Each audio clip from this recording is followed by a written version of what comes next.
Where are we at to? So, second in the last paragraph, second to last paragraph. No. Page 90. Vav. Page 90.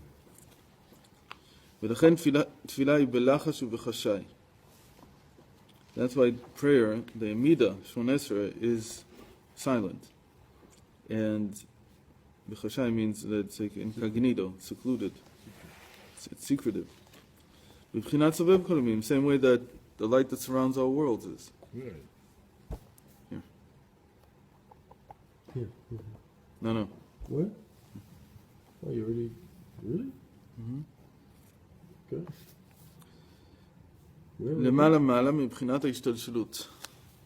It's higher than ishtalshelus. And so this is a big topic that you can only say 2 words on now, and the 2 words will take up 10 minutes, but pseudo. So one of the major ways of learning Chassidus is to understand that there are 3 ways in which Hashem relates to reality. They're called ishtalshelut, itlapshut, hashra. We probably talked about this at least once. Reality is Hashem. There's no other reality. What? Reality is Hashem. Okay, so No the other reality that He created, which is created. The created reality. Ishtalshelut means that it's like the Aristotelian scheme that the Rambam adopted. And in general, Chazal accepted, at least in some ways. Who says that Aristotle invented it? It's just that he phrased it in the way it's remembered in the world today. Ishtalshelut means that one thing affects another until you get this chain of reactions, one to another. And then it means that in order for something from Hashem's infinite light to come down to here, why do we say down? Because it's a chain of action and reaction and so on, causes and effects. Then there has to be some diminishment of His light. Because in the same way that when if a large ball would hit a small ball, if it would hit it strong enough, it would shatter it. Okay? So in the same way, when you have a chain of reactions, there has to be some kind of modulation of the energy that's passing, because as you move further, the balls get smaller and smaller, or the vessels get smaller and smaller. They can contain less and less. So if you don't modulate it in some way, so they'll shatter. And that's exactly what's described. That's the way that initially people understood the shattering of the vessels, because it was too much light in the sense that it wasn't modulated.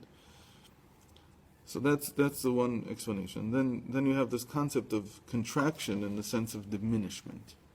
And again, that's how people understood the initial contraction in Kabbalah, in the Arizal, to be.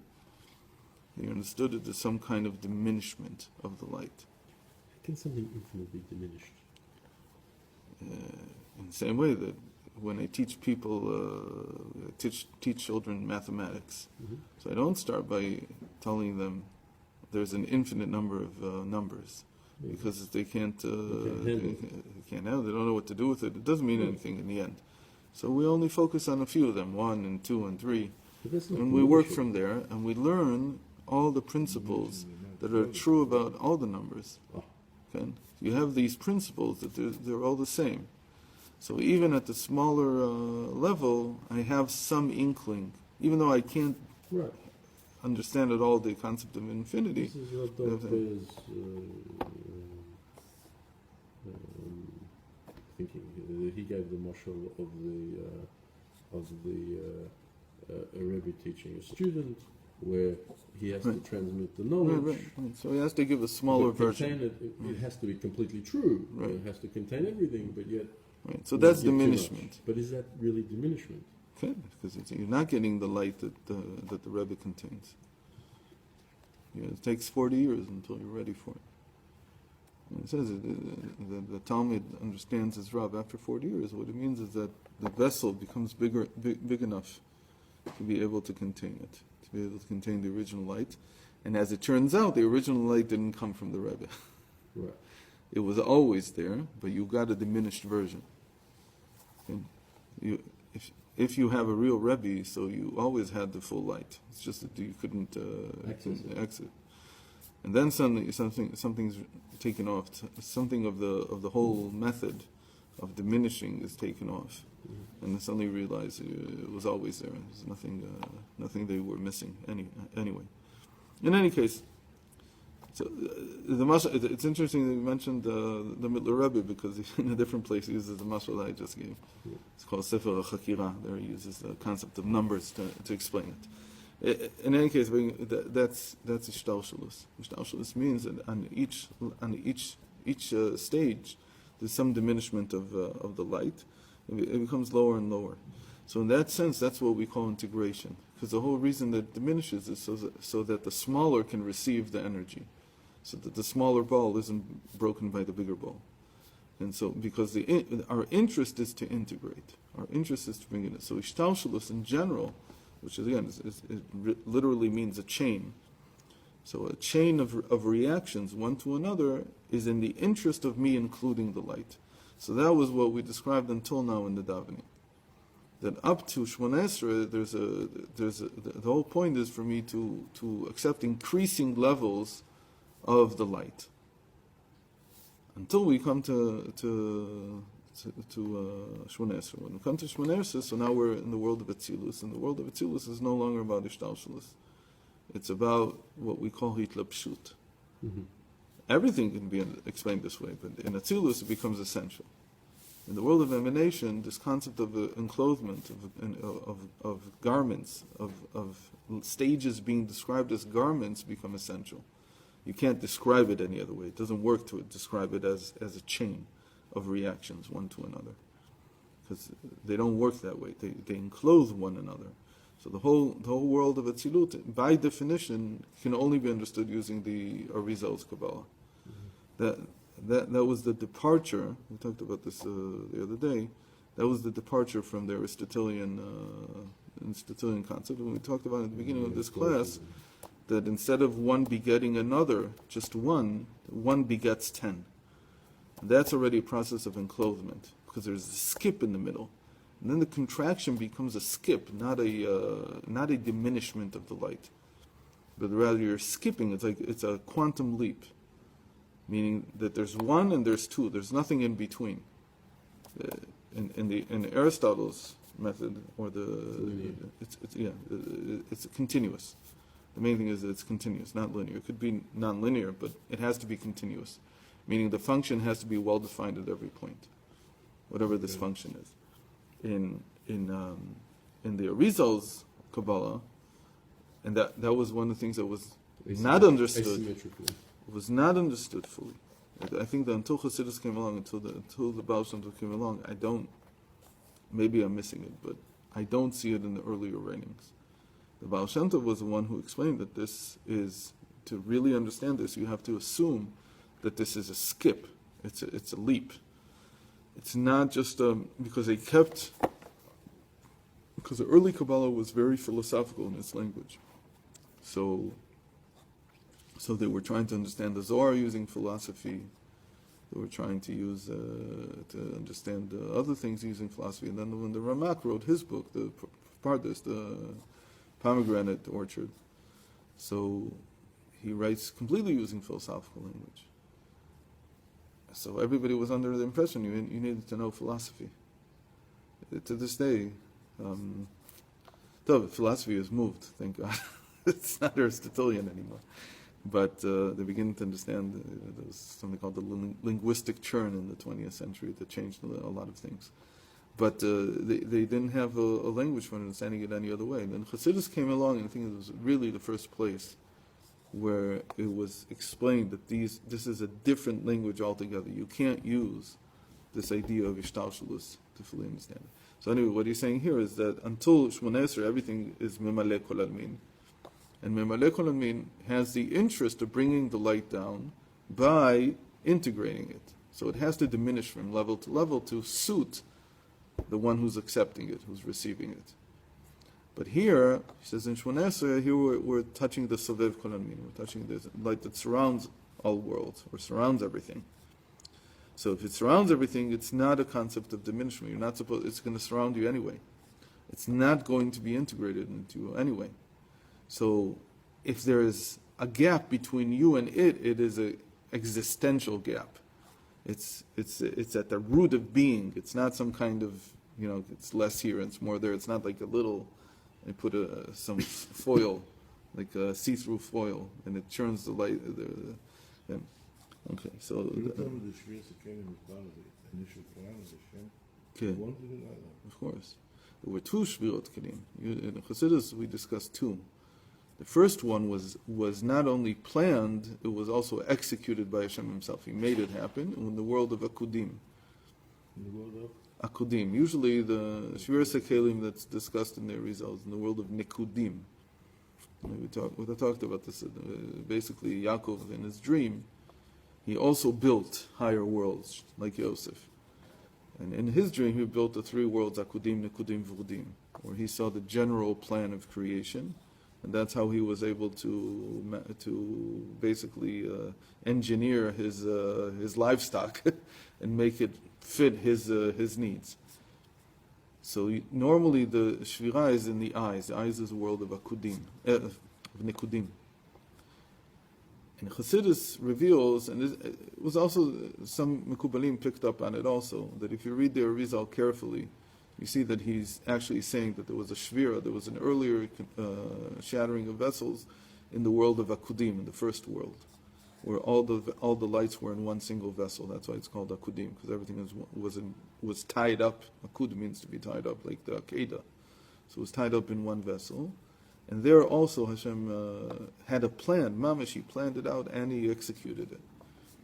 And the Shvirat HaKelim, certainly the one that happened in the spiritual realm, was Hashem's plan. Even the one that happened in the physical realm, there's 4 different levels of shattering, or 4 different manifestations of it, not levels, 4 different ways in which it's manifested in Torah. Clearly, one of them is Chet Adam HaRishon, is Adam eating from the tree of knowledge. That was the shvira of the world of Nikodim. That was the shvira of his eyesight, of his ability to see from one end of the world to the other end of the world. He lost that ability, and everything that we talk about the Baal Shem Tov or somebody else opening the Torah to answer a question was in order to gain back the eyesight from seeing from one end of the world to the other end of the world. So physically tied down. Okay. So even that manifestation, Adam's sin, we describe it as Nora Lilal B'nei Adam, that Hashem planned it. Somebody once told me, so he told me a big chiddush from the Ramad of Voli. There was in the time of the Ramchal was a little bit before the Baal Shem Tov, I think about 60 years. So if there's one place I want to visit in Italy, it's Padua. Mm-hmm. Why Padua? Because there they had a chug, they had a group of Mekubalim around the Ramchal. One of them was Ramad of Voli, was his name. It was tremendous. He was much older than the Ramchal. It was like his Rebbe for a while. They switched from side to side, but so I think he told me this is from him. He says beautifully, if you read Pshat of Torah, so Adam goes to sleep. It never says that he woke up. ויפל השם תרדמה על האדם, ויקח אחד מצלותיו, והביאה אל האדם. It says he put him to sleep.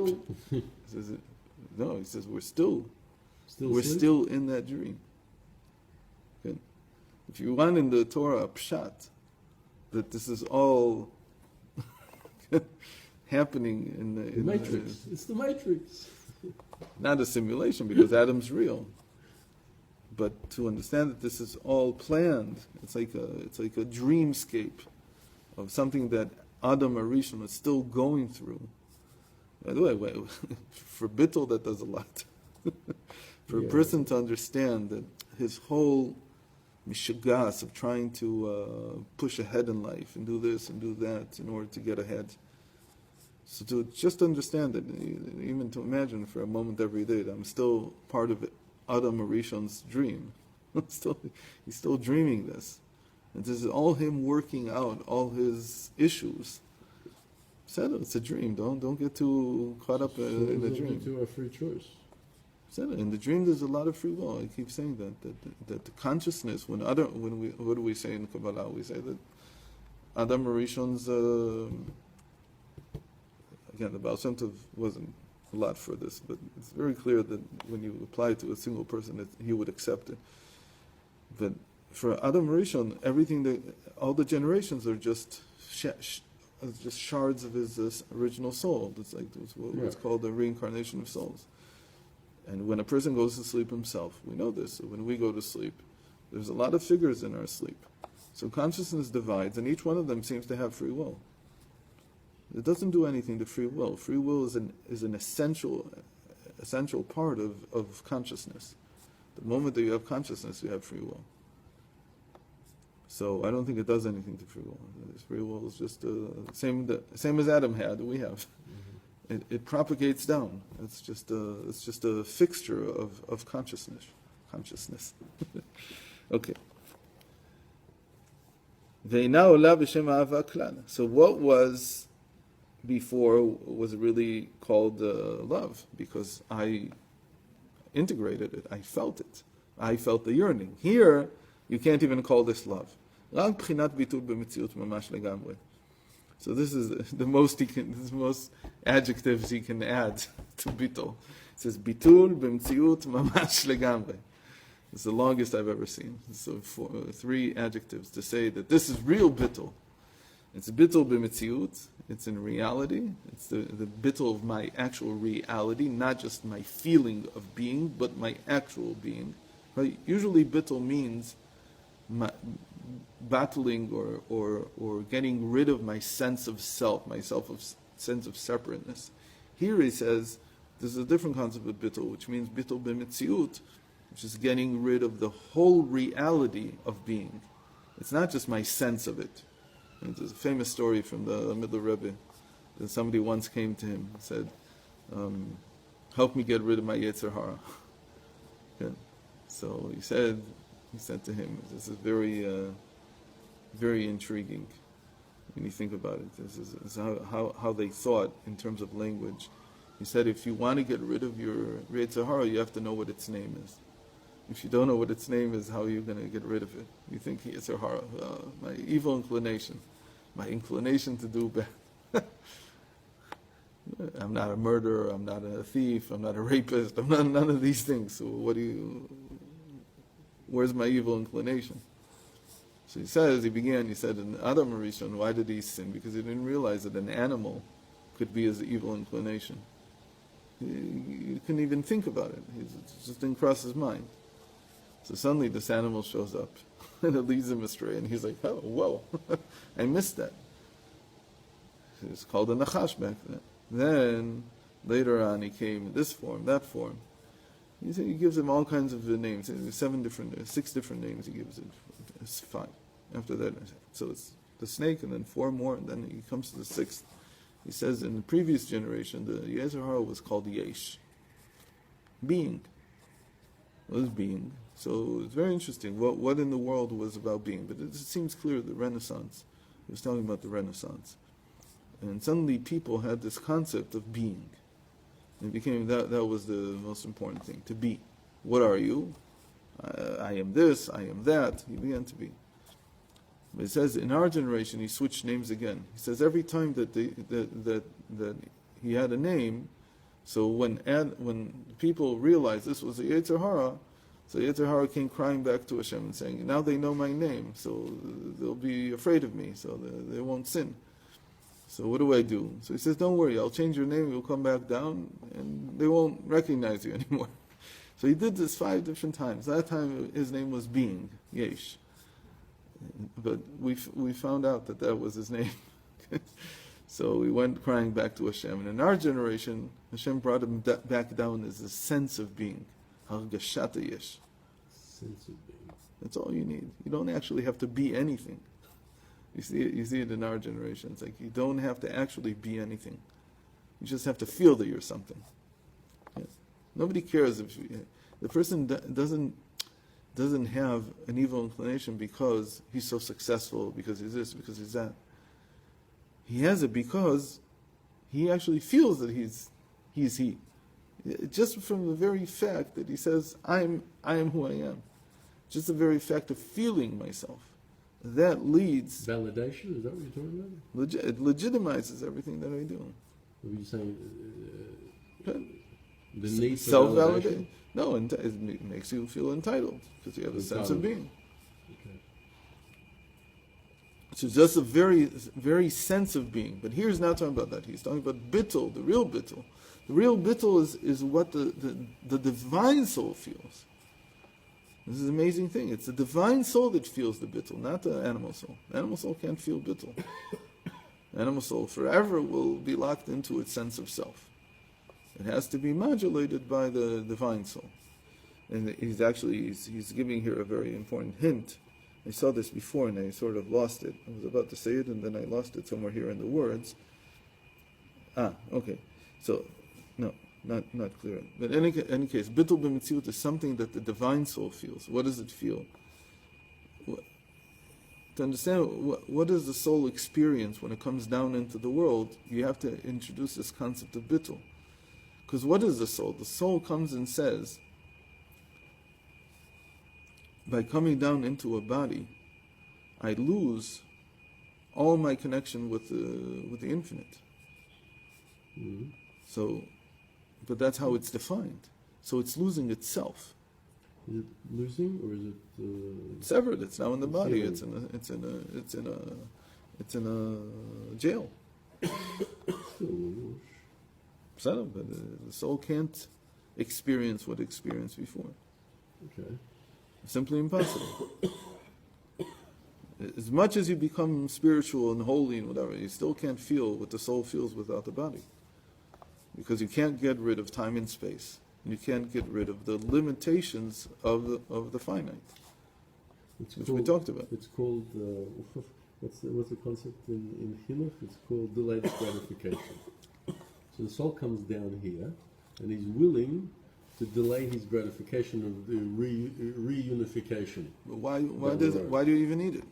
Because it makes the reunification so much greater. So how did the soul understand this? So let's say it understood it, but It gets tricked into being sent down because maybe.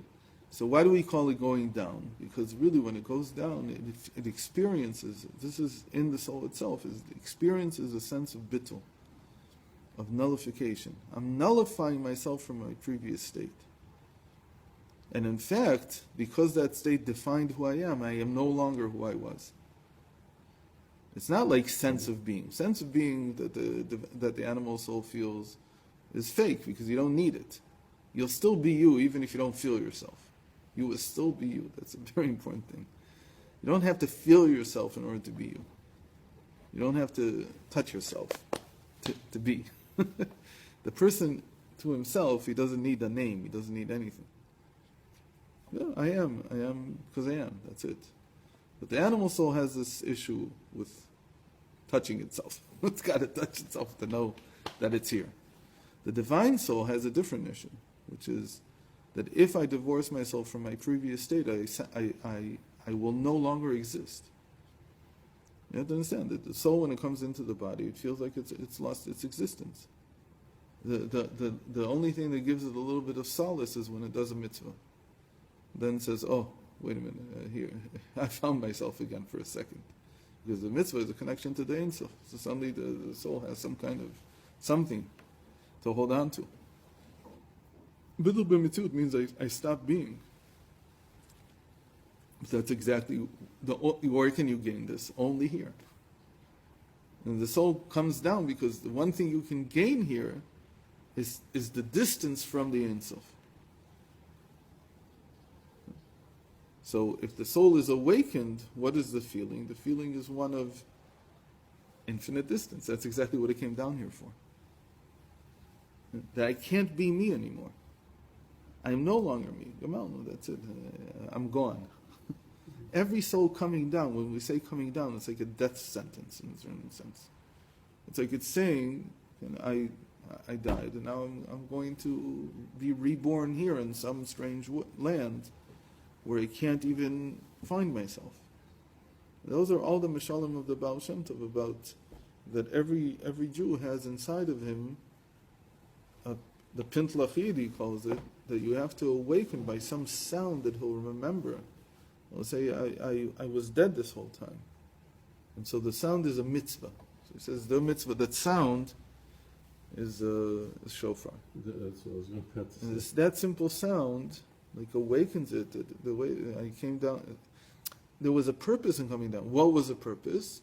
So it says it's the reunification after you were so far away. So that was the purpose, because to understand what I have in that sense, again, it's to be me, in a certain sense, I have to lose me. Right. So the soul, who is entirely spiritual, comes down into this world, and what does it sense? Suddenly it senses, Lost. if it awakens, it suddenly understands how it yearns. It feels this incredible, but it's an impossible yearning.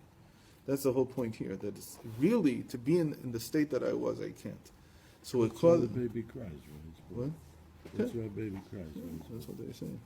Everybody's happy and the baby cries. And when somebody dies, Everybody's everybody's crying crying. and they- Maybe so- the Shama is very happy to be going back. Okay, good. Okay. So, והיינו מבחינת השתפכות הלכי קווי הממש להיות כעין ואפס ממש. And then the result is, like you just said, it's השתפכות. It's like השתפכות הנפש is the outpouring of the heart to come into the bosom of its father. הלכי קווי הממש. להיות כעין, but what does it mean to go back into Hashem? להיות כעין ואפס ממש. To be really nothing. Because again, the soul has no separate sense of being. Even in this world, when I do a mitzvah, so what can I do? My mitzvah is one of sound. It makes noise. It does this. It does that. It's an action. It's something. But davening is the silent mitzvah. There's nothing happening. Nothing happening. No sound. That's what it means by secretive. That you have a chance here to connect with the Ein Sof. And what that really means is bitul b'mtziut mamash. Like he says, legamre. Totally. It's like a sense of how the soul is when it's back in its original state. שזה מרמז עניין נשתחווה כמו שהוא משתחווה לפני המלך שמבטל את עצמו. So that's why we bow down only there. Just one question on this point. I know, tough. Go ahead. When the soul returns, or before the soul has come down, whatever, it's still not at the point prior to creation. It's still post-creation. It's still a separate entity. When it comes into the body. Even when it's up in heaven, even when it's with Hashem, it's still a separate entity. It's the same thing, but I mean, it's all part of Hashem, but it's still an individual entity. Because otherwise, how You're could asking it a come different down? question. You're asking a different question. What does individuality mean where there is infinity? Right. So, you go back to numbers and you'll see it. In the infinity of numbers, number 555 is still different than 556. They're still different. But it doesn't mean that they can somehow exist outside the continuum of the numbers. They don't exist separately. Mhm. You can't suddenly say, well, I'm going to build a whole mathematics based on the number 555. Right. You could try. I don't think anything It'd be a very will ever short come out. exercise. No. You know, mathematicians are very creative people. But I think they'll work on it for a long time, and then and they'll come up with all kinds of theorems and whatever, and then they'll come to some kind of inconsistency. And it won't work. I mean, I don't know if anybody has ever tried to do this, but it would be an interesting exercise. Can you build a world on one person? He only exists. This soul only exists as part of the continuum. But being part of the... When? Ein melech bli am. Can. There has to be this whole continuum. But this continuum, they don't exist separately from one another either, because 555 has no meaning. There's no 554. There's no 550, but they're still different. So that's as close as I can come to imagining in myself what it means, like when my father passed away. So I imagined, well, now he's going back to be part of the whole. And then I talked to Rav Yitzchak about it, and he said, It's not the right description. This is why. So because in your description, it sounds like he loses his uniqueness, and he doesn't. It's like there's a mimer. I based this on a mimer from the Rashab. This will need a longer discussion to describe it. The Rashab describes 5 different levels, that the 5 different stages of mourning for a person. They describe the 5 different levels of the neshama, of the nefesh, the ruach, neshama, chaya yichida, going back into their source. This is each one of them is a. So what does it mean to go back into the source? It sounded to me like I couldn't run away from it. That it's like becoming part of the mass, okay? A mass, and you lose your individuality. Right. So he said to me, no, because there's stories. You can't dismiss these stories that the Baal Shem Tov came down after 100 years to save one of his grandchildren. And he said, if I would have known that the world was so crude, had become so crude over the last 100 years, I wouldn't have come down, even to save him. What do you mean? How can he come down if he becomes part of the whole again, and by that he loses his individuality? So it's over. So there has to be some kind of mashal, some kind of parable to understand it. The one that comes to my mind right now is the Numbers one, but I'm sure there are others that I'm not either not remembering or I'm not aware of. But you have to assume that it doesn't mean that there is meaning. We define existence or individuality in such a way that it seems to usually run up against the concept, right, to exclude the possibility of being part of the whole. And somehow there's a problem in that definition. So I think that the problem results from the animal soul, which thinks that to be means to be separate. So there's no inconsistency between the two, and they live side by side. Okay. I have to wish you guys. You do one of these? I have to be. My Shabbos preparation is demand. Mine too, but still have time. Excuse me. Have a wonderful Shabbos. So, See you Sunday and Monday. soon. And then, so we have to do something short next week. Find something. You coming here? I've got gloves for you. No, as well, the other one. When? The gloves for you as well. Oh, thank you. I was going to say the gloves are my weak point. Is that very interesting? I don't know when this happened, how this happened. I was in Mezhibush. First time I was in Mezhibush. It was the middle of the summer. It's pretty hot. Gimel Tammuz. Yeah, it's pretty hot. And we left very early in the morning to go to Anipoli, where the Magid is. And so we slept. And I don't do this chumrah, but there's a lot of people who do this the moment that they, even in a car, after they wake up, so they wash hands. And this time I decided I would. There was no, I don't think I slept for more than half an hour in the point, because it's Ukrainian roads. It's not like, like you're like this. You're not exactly. So I got up, and I didn't have any water. So I took my nakla down to, there's a river, mamish under the Magid's tziyun. And I took water out of it. It's freezing. I didn't understand how cold it was. And I washed. You toiveled in it? And then I put my hands in it. Oh, And did you toivel it? no, I didn't go. We toiveled in the river outside the So bar. anyway, I came out from that day on. Yeah. Anytime there's any type of cold, doesn't matter what, my hands begin to itch. It's like something happened to me it's a very strange occurrence.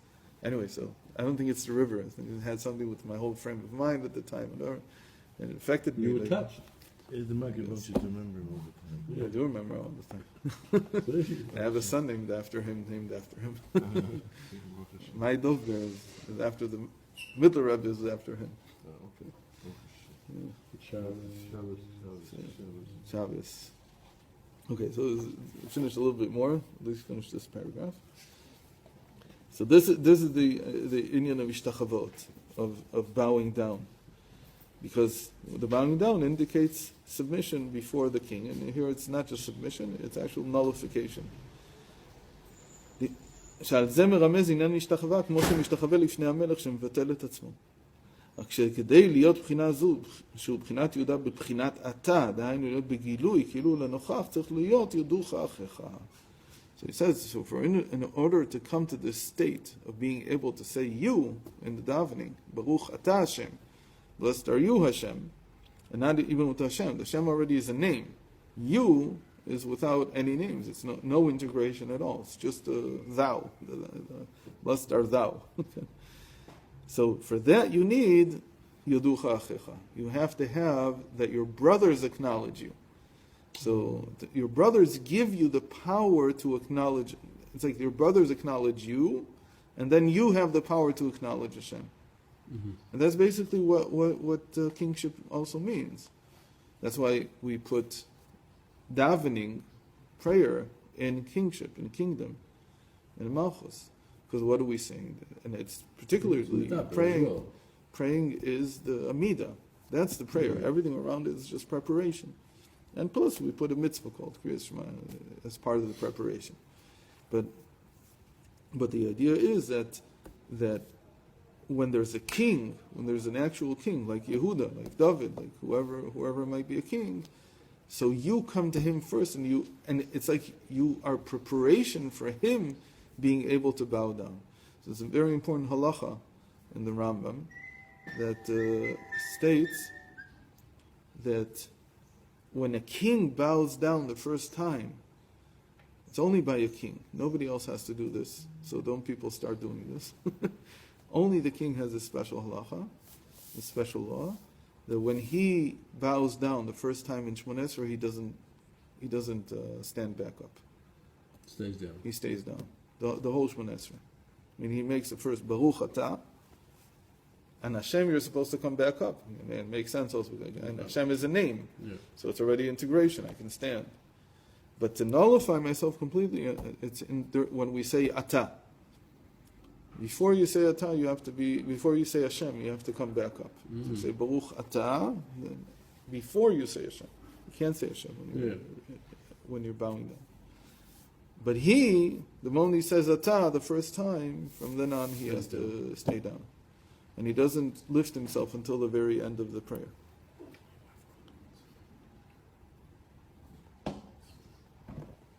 Okay, so I think we'll...